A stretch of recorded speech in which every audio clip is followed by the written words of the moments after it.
I want a lot for the health sector. I also want a lot, frankly, for women. I do have two daughters who are 19 years old, and I want them to come to the playing field and have that playing field be even. I want them to have opportunities that I never have. I want them to be taken seriously at times in my life when I was patted on the head and dismissed because I was female. So there are a lot of things I want for my daughters as women who work and women who are part of thriving families. Certainly. Welcome to the Philanthropy Masterminds podcast, brought to you by DonorSearch, the show that takes you inside the lives of thought leaders, innovators, and change makers in fundraising, philanthropy, and civil society. I'm your host, Jay Frost. Betsy Chapin Taylor, founder and CEO of Accordant, is one of Healthcare Philanthropy's most provocative and influential thought leaders. An award-winning author, speaker, and consultant, she is a fellow of the Association for Healthcare Philanthropy and a recipient of the prestigious Si Seymour Award. She's also an advocate for the sector who speaks powerfully from both personal and professional experience about the critical importance of healthcare philanthropy. In this conversation, I begin by asking her about something she said at a recent conference, that timidity is never the path to a bolder, better future. Yeah, I think, too often we tend to play it safe. We don't want to fail. And so we end up doing things that are incremental instead of doing things that are innovative. We tend to do the things that don't get us out of our comfort zone because we don't want to put ourselves there. And so I think we need to be conscious about having courage. Bravery is called for. And to have courage, though, you also have to be in partnership with other people that you respect and that you trust, because it's hard to put yourself out there if you don't trust the people that you've surrounded yourself with. And so I do believe timidity is something that holds us back, because it's easy to do the plan based on last year's plan, or to adjust our program based on, little tiny insights that we gained last year. It takes a lot of courage to pull out a blank sheet of paper and really talk about what the future could look like. For a person to do that professionally, they often have to also consider that personally, because that timidity comes from a kind of a personal space.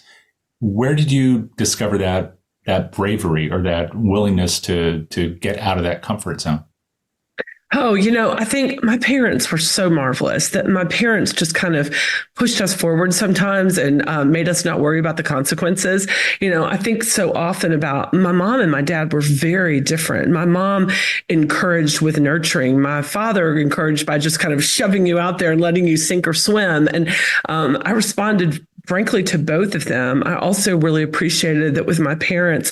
It's funny that when I would bring my report card home, they would never say, "What did you get? Did you get A's? Did you get B's? What did you get?" They said, "Are you proud of what you did?" And so they always kind of placed the pressure back on me to be the architect of what my own expectations were, and to encourage me to have courage and to jump out there. I also think about even my application for graduate school. I ended up going to Columbia University in New York City. It was at the time the #1 journalism school in the year. And frankly, the college counselor at my college said, "You will never get in." And my father said, "Then you must apply." And so I got to the essay, and the essay said, "What is the bravest thing you've ever done?" And for some bizarre reason, this is when applications were still on paper. In the middle of the page, there was a little box. I don't know why. And so in that box, I wrote the single word, "this," period. And I turned it in. And it was terrifying, but I got in. And so, I used to joke that I must have gotten in on some quota, like they needed a Southern girl or something. But, my father was always the one who was like, okay, a little bit of brinksmanship is not a bad thing. So you've referenced being the Southern girl and your parents. Where are you from? And tell me about your family and that origin story of your parents too.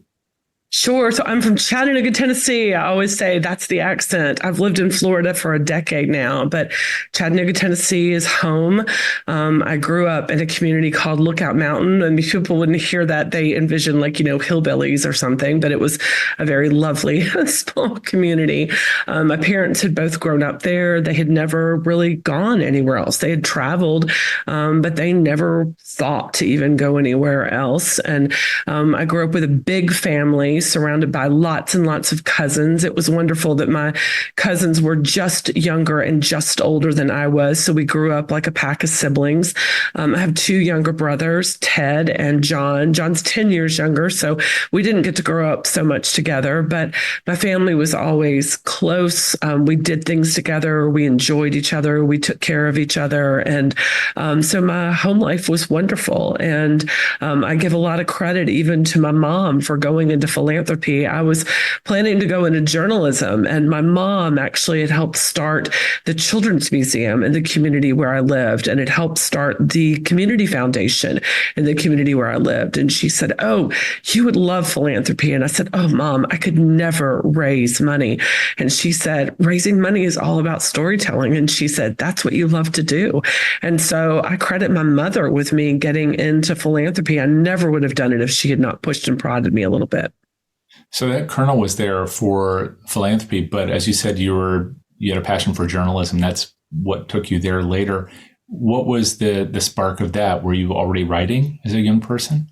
I always loved to write. I mean, I was the kid who stayed up with a flashlight under my bed covers at night so I wouldn't get in trouble for staying up late. And I would stay up and I would read and I would write. I always loved the written word. And as I got a little bit older and gained a little bit more confidence, I also loved the spoken word. But I was a really shy kid. People even now are like, "You're shy?" I'm like, "Yeah, I'm really very shy. I'm very much an introvert." And so it took a little bit of time for me to have the confidence to stand on a stage or to talk in front of a group of people. But I always loved to write. I always have had a love affair with words.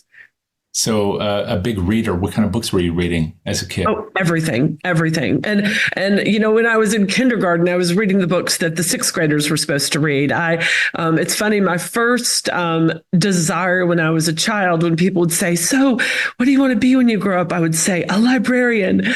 And I would go. We had a library in my elementary school, which was an amazing gift. A lot of elementary schools don't have libraries, and I would go in and volunteer before and after school and help shelve books, and I'd look through books, and I would go in on my recess and read to the younger kids. I loved books. And so I don't know, I guess it just all kept building. There's something about reading about the fictional world and then imagining yourself in it. And then there's another about wanting to document it in a sense, which journalism is a little bit of that. Let's cover the story that's here, that's happening. So what drove you towards journalism initially, and how did you decide to pursue it even before Columbia? Yeah, I mean, I think journalism in my mind, telling stories is a way to unite people. It's a way to educate. It's a way to illuminate. It's a way to help people understand. I was in journalism not to persuade people to a point of view, but to help people understand the world around them, to take something and distill it into the essence, to pull together the pieces and show how they connected. That really appealed to me. But it wasn't a straight line, I guess. Some people take that, some don't. But you studied poli-sci, I believe, and then went on and studied journalism, and then you got an MBA. So what was this journey? Where was it taking you? Was it just kind of a thirst for figuring all these things out, or where did you go? Wow, sir, you've seen my resume. I think it was a natural evolution that, I wanted to write. I then found myself, though, I went into philanthropy, ended up working in a hospital. I realized working in a hospital, if you wanted to be in a senior leadership position that having a master's degree or an MHA was a ticket to the dance, that there were just simply things you needed to do to demonstrate your commitment to the field. And so I went back and got my MBA. I was in my 30s when I went back and got my MBA. I ended up pregnant with twins the last semester of my MBA. And so I didn't get to walk with my class. But it was part of the evolution. And, I was always the one I wanted to get a certification, or I wanted to, get a class that, I always wanted to step forward. And so that was just part of it. Wow. Expecting twins while you're going through school, that must have been an experience. It was a little crazy. I think the sad thing was the last semester of my MBA, they went on a tour in Europe and went to visit businesses in Berlin and other places. And I didn't get to go because I was in the hospital waiting for twins to come. So then you were finishing up school, and you said then you ended up working in a hospital setting. Was that your first kind of role in this world of philanthropy that you're engaged in now? Yes, my first role in philanthropy was working for Memorial Hospital in Chattanooga, Tennessee. And how did you find that position, and what attracted you to it? Oh, I don't know if I should even tell you that story because it's kind of awful. I was living in Washington, D.C. I was working for Cable News Network. I was doing exactly what I thought I wanted to do. And my mother called me and said, there's this job in Chattanooga. It's raising money for the hospital. You would be great. And I had no intention to take the job, no intention at all. I was going to live in Washington, D.C. I was going to do my thing. But I agreed. My mom and I were very, very close. My mom was my best friend. She passed away in 2009. And she said, I really hope you'll come look at this job. And so really, frankly, to placate my mother, I said, okay, I'll interview for the job. Well, I knew nothing about health philanthropy at all. But I ended up getting Hank Rosso's book and reading it on the plane between Washington, D.C. and Chattanooga. And so frankly, by the time I got there, I knew more about philanthropy than anyone who was interviewing me for the job. And I was supposed to be there for an hour. They told me they were going to make the decision in a couple of weeks. I ended up staying all day. I loved them. I loved their passion. I loved their purpose. I loved their mission. I loved their culture. I loved them. And I think they loved me too, because at the end of the day, they offered me the job and I took it. And I got home and my mother said, where have you been? Because she thought I was going to be back hours earlier. And I said, I've been at Memorial, and I took the job. So that moved me over into philanthropy, and I have never looked back. I loved it. And it was a wonderful choice, even if a wonderful choice made for, frankly, all the wrong reasons initially. But what was so exciting about it? Because your vision, you were already achieving it. That CNN thing was something that was a dream job, I'm sure, for many people. I think there's a moment that you realize that if you're going to go far in journalism, it is going to involve standing on the side of the road in the rain, being hit by water from a passing bus. I was working in a place where people threw telephones at each other. It was a crazy place. And I think there was part of me that I thought, wow, I can see myself living a sane existence here and still getting to work with people and tell stories. And so I think ultimately my soul won over my ambition for being a journalist. So I can see that. What I don't see is that additional potential missing piece, which is having a heart for healthcare, which you clearly do. And that's been a big part of your life in lots of ways. But when you first went there, did you have like a sense, you were already developing a sense of philanthropy from your mother, from her experience in the museum, from the book you just read, from the people that you just met.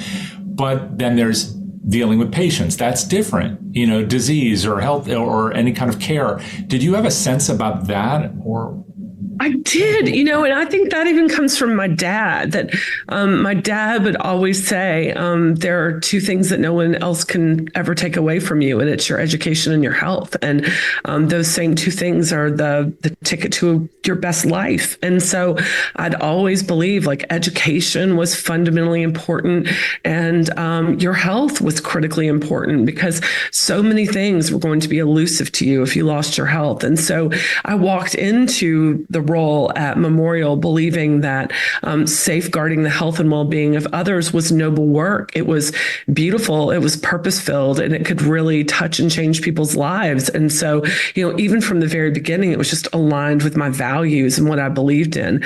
I look back now, and I was so young. I was 25 when I took that job, and I'd never had a real health incident in my life. I'd had some problems when I was a kid. I had been sick, but I really didn't understand health and what that meant. And then, the world decided to educate me a bit. And so it ended up that in 2005, I had a rare form of twins called mono twins. 50% of them die of cord death. I was told that I probably shouldn't continue the pregnancy because it was so risky.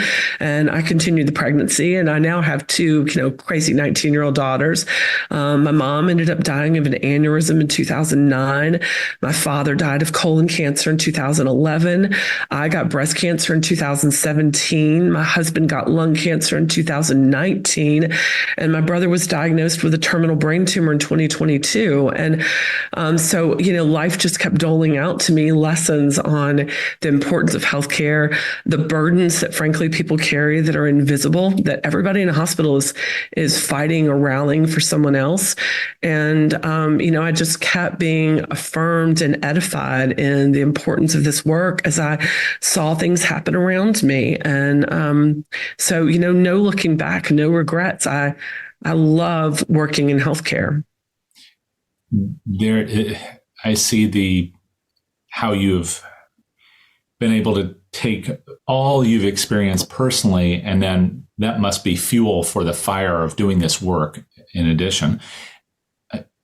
But you have to sustain that energy too. What has enabled you to build and to sustain that resilience as you're doing that? Because that's a lot of personal pressure. And you're not alone in that. There are a lot of other people that I know you've run into that are experiencing that too, including within the healthcare systems themselves. You've talked about it with physicians and the burdens they carry. What's enabled you to sustain that strength? I think it starts for me with just purpose, believing that it's worthwhile work, it's worth getting up for. I'd also say personally sustaining me. I've been blessed by family and friends, and just being in community with others, having people that I laugh with and that I can, share the worst and the best with. It's just being in relationship with other humans, which is funny, since I already told you I'm an introvert. I like a small, select and curated group of friends. I don't do well with big groups. But, having those relationships around me, that's what sustains me and pushes me forward. Can you talk a little bit more about the burden more broadly, the burden you were talking about a minute ago, maybe how it manifests itself, not just for you, but for the field? Because I know I've heard you talk about it in the context of physician burnout, but I think it's just one manifestation of something that's broader. When you think about the burden of this, what do you think of? So I'm not quite sure where you're going, but I think, healthcare, it's a sacred trust that you're holding someone's body and their hope in your hands in some part. And there's a lot of pressure that goes with that. So when we look at physicians and clinicians, certainly 50% of physicians say they are emotionally exhausted, that they've lost their resilience, they've lost their joy in work. Some of them are seeking to leave the profession, and it's just overwhelming. And certainly all of that was exacerbated by COVID. But I think, just in general, life is beautiful, but life is not easy. I think all of us have trials that we face, whether it's in our family or our profession or our health or other things. I think all of us have to figure out where we're going to find the joy and the gratitude and the just resolve to pick up and move forward every day. And so, whatever you're facing, I think you've got to make a choice. It's funny, I probably drive people crazy. And then I think, it is a choice. You choose how you're going to respond to things. And so people even, very lovingly kind of gave me a hard time that 2023 was not my best year. It was not a great year for me. That back, as I mentioned, Ted, my brother, was diagnosed with a brain tumor. And I was going in for my 5-year follow-up on my own oncology treatment at the end of 2022.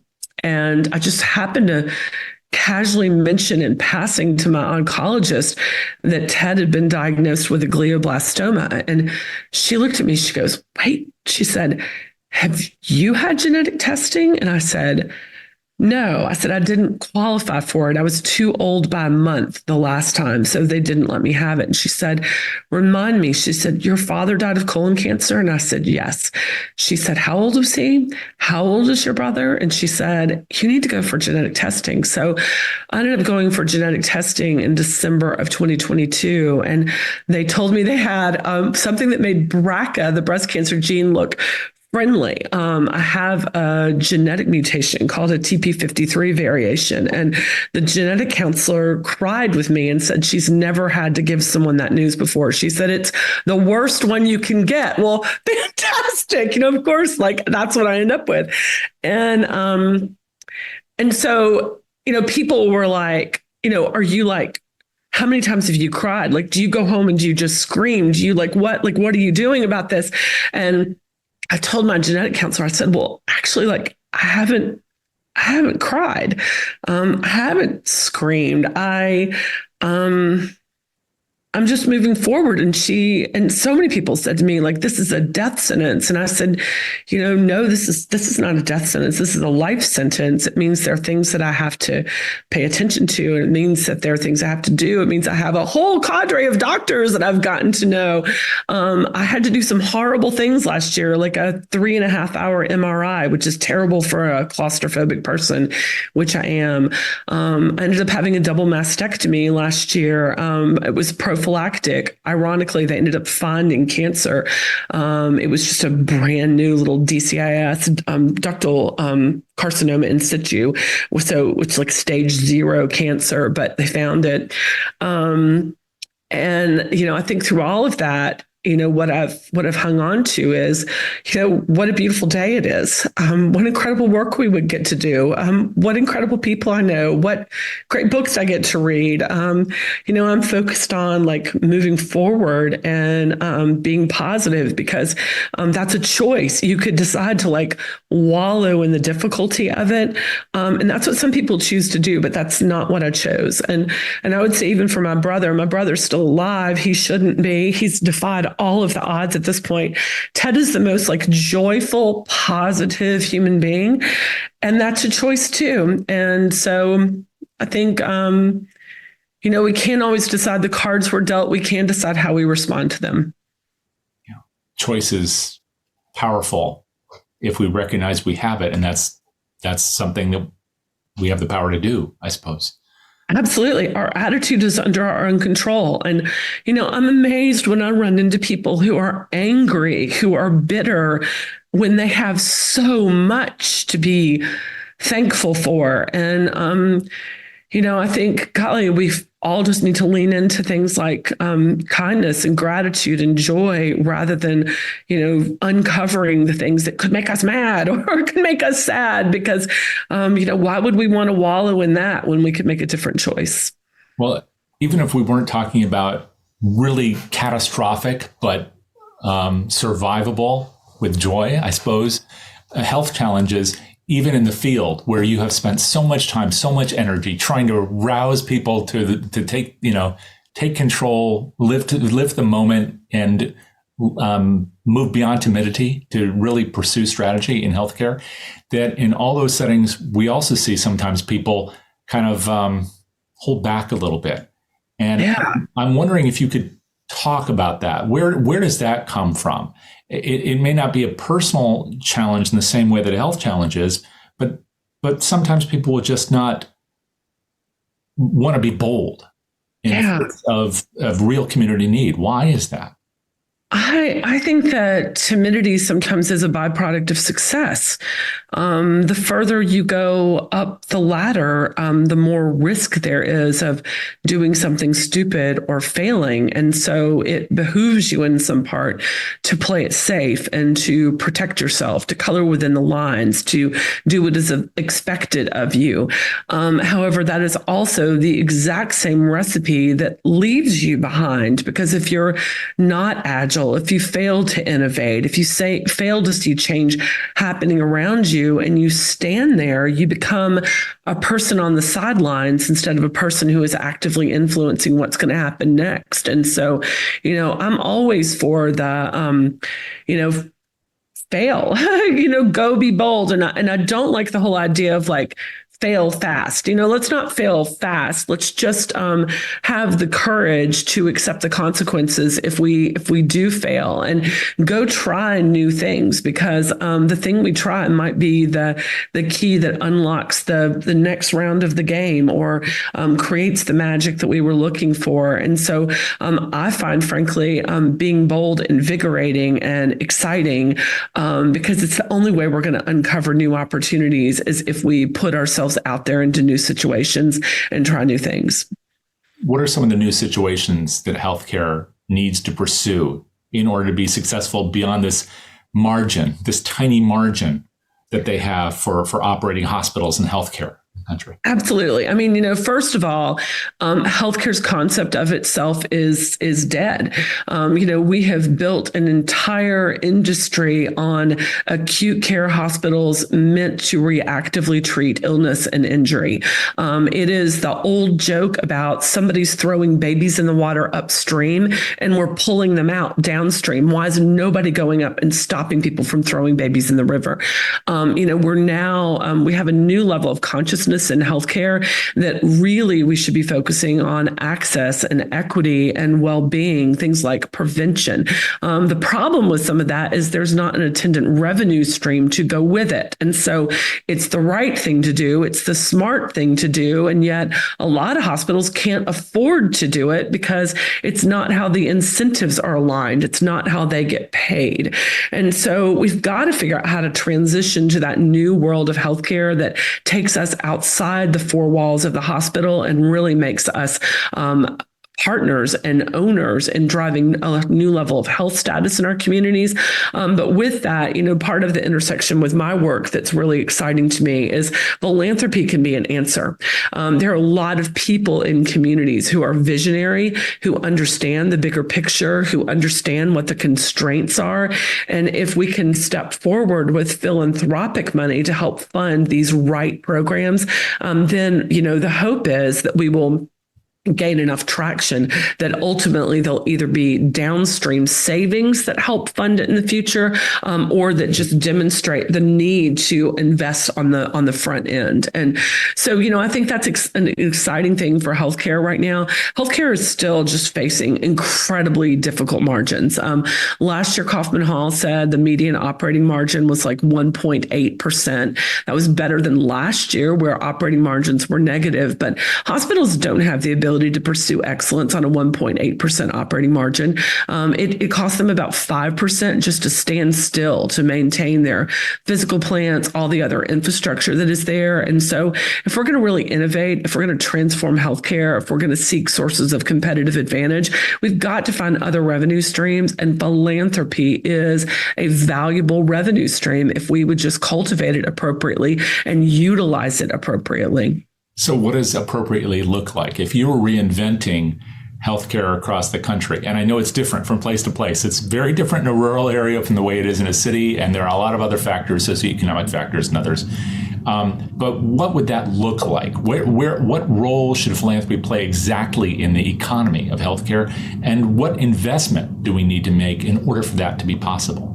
Sure. So, first of all, philanthropy is not mad money. It is not extra. It is not for backfilling budget. It's not for doing fun and interesting and decorative things that we wouldn't do otherwise. I believe philanthropy should always be going to fund things that we've already identified in our strategic plan as being critically important for the organization. Because when we don't have money to fund the important things, why in the world do we go out and create things that philanthropy can fund? It's just nonsensical to me, and it's contrary to, I believe, what donors would want us to do with their money. So it shouldn't be extras. It shouldn't be nice to haves. It should always be going to strategy. And with that, honestly, we have healthcare C-suite executives who do not perceive that, who need to understand that philanthropy should be treated with the same level of diligence as any other revenue source in the organization. We wouldn't say, oh, we had a great year from operations. Since we have extra money, we'll just blow it on this. We wouldn't say, wow, investment income, we got in more this year than we thought, so we'll just go blow the extra on that. We would say, wow, this is a really valuable source of revenue. We need to ensure that it's deployed to its highest and best use. We should have the same philosophy when it comes to our dollars from philanthropy to make sure that we're really using them to affect the change that would really make a difference in our communities. A lot of times philanthropy, when it's successful, is at the top end, whether or not it's decorative. I love that word, or directly related to strategy. It tends to be large and tends to be focused. So whether the need is great or arguable, it does tend to be just in certain pockets when in fact the needs are broad. And so is there a way for philanthropy, the way you envision it, to take care of the broader costs of making healthcare available to more people at a higher level? I think it again comes down to each of us in communities need to look at what change needs to occur right there where we are. And there's a good blueprint in my mind that every not-for-profit healthcare system in the United States has to create a community health needs assessment every 3 years to look at what the unique challenges are within their community. We need to start aligning resources with our CHNA. We are required to fill them out to maintain our charitable tax status. However, many organizations, frankly, do a terrible job actually implementing against those plans. And the most common reason is because they didn't have money. And so to be able to look at our CHNAs and other things that are already within our hands and say, we are going to deploy philanthropy to ensure we are addressing the most pressing needs of our community, it would be a game changer. So is that a catch-22 or is that a choice like the other choices that we've talked about? Because if there's not enough money to pursue the strategy that they've hopefully designed, how do they embark on it? What can they do? Yeah, I think it is in some part about choice. Let's say in your CHNA, you've got 5 different priorities that need to be advanced. Well, rather than spreading a smattering of money across 5, maybe you lean in hard around 1 and you actually make a difference in that one space. And I think constraints are going to continue to be part of our reality, that even within those constraints, we have the ability to affect change and to create success. And so we've just got to be very thoughtful about how we align our resources with our opportunities. This may get a little bit into the political realm, although I don't mean it as a political. But don't go there. Well, I was just going to ask, is the role of government insufficient? Do we need more money to come from the tax base as well as from philanthropy in order to just make it possible to kind of jumpstart this car so that then more can be done through the resources and generosity of the community? Yeah. Oh, so that gets just so political so fast that there are people who believe that, philanthropists want to drive their own agenda rather than advancing society's agenda. I don't believe in that. There are people who think the role of government should be X and others who think the role of government should be Y. I think, no matter how we're going to pursue it, I think we need to look at how are we going to do a better job deploying resources from a variety of resources to lift up the social fabric of our communities. When we have people who do not have access to very basic healthcare and very basic things like safe and stable housing, adequate nutrition, those are societal problems that through whatever resource we garner, we need to make sure that we are addressing them to start to lift up humanity. Right. The social determinants of healthcare, I guess, is one of the ways that I've heard people talk about it. And that sounds like the breaking down those walls that you've talked about in front of AHP audiences, where the hospital isn't just a building where they serve people who come in and can afford it, but also, finds ways to serve a broader community of people who may not know about or be able to access that healthcare. So broadening equity. But how does that happen? How can a hospital remake itself in the mode of being a community actor rather than a service provider? Yeah, I think there are so many studies, Jay, that show that zip code is destiny. There could be people who live neighborhoods apart that have 10 years difference in life expectancy. And it's based on their access to food and to education and air quality and a variety of other things. And I think sometimes we need to go out to people instead of waiting for people to come to us. If we're going to really work on access, it's not necessarily about throwing up a new clinic. Sometimes it's about getting in a car and driving to where people live or sleep or play or go to school to figure out how we get to them instead of waiting for them to figure out how to get to us. And every community, frankly, you could probably name the places in your community where you have extreme poverty, where you have scarce resources. We know where those places are. We know where those people reside. Why are we waiting for them to figure out how to get to us? We need to figure out how to get to them. So looking forward, as you think about this and through the practice at Accordant and all the work that you do, you have this kind of ferocity of joy as you pursue these things, which I love. I'm just wondering, as you look forward, and you have your own strategy in mind, I'm sure, not just the business, but probably for you and for the sector, what are you imagining? What does this look like for you 10 years, 20 years out for your twins? Yeah. What do you imagine for them? I think, I want a lot for the health sector for sure. I also want a lot, frankly, for women. I do have two daughters who are 19 years old, and I want them to come to the playing field and have that playing field be even. I want them to have opportunities that I never have. I want them to be taken seriously at times in my life when I was petted on the head and dismissed because I was female. So there are a lot of things I want for my daughters as women who work and women who are part of thriving families. Certainly for the business, I hope Accordant will continue to make an impact. We believe deeply in the power of philanthropy and partnership to change the landscape and to lift people up, to make health and well-being something that is accessible to everyone. I believe that we've got the ability to do that by focusing on more vibrant philanthropy, better governance, creating partnerships. All those things in my mind are addressing root causes of what is holding us back from achieving the good that we have in mind right now. And so, I just hope that Accordant will continue to be part of the solution there. As far as healthcare, I think there's just so much opportunity there, and we've got to figure out, and it's very complex, how to get beyond the politics, get beyond some of the constraints, and figure out how to just dig in and do some of the things that need to be done because they're the right thing to do. And it is a very complex sector with a lot of moving parts, but with a lot of incredibly smart, passionate, well-intentioned people that if we could just find a way to cut them loose and not hold them back anymore, I know that the people who are around the tables in America's hospitals right now have the intention to do right and to care for everyone, regardless of their ability to pay.